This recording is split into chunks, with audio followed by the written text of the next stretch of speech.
À la rentrée qui suivit, lorsque j'entrai dans la cour de seconde,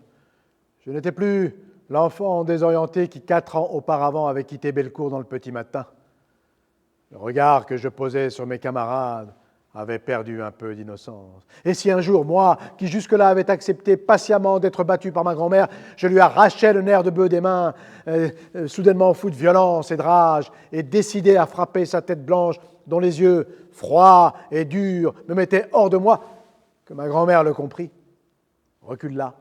et partit s'enfermer dans sa chambre, convaincue déjà qu'elle ne me battrait plus jamais. L'enfant que j'étais était mort dans cet adolescent maigre et musclé, aux cheveux en broussailles et au regard emporté, et qui avait travaillé tout l'été pour apporter un salaire à la maison,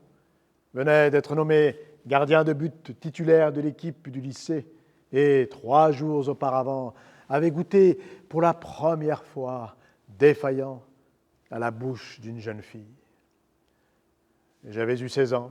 et puis 20 ans, et personne ne m'avait jamais parlé, et il m'avait fallu apprendre seul, grandir seul, en force, en puissance, trouver seul ma morale et ma vérité, à naître comme homme enfin, pour ensuite naître encore de cette naissance plus dure, celle qui consiste à naître aux autres, aux femmes, et comme tous les hommes nés dans ce pays et qui, un par un, essayaient d'apprendre à vivre sans racines et sans foi.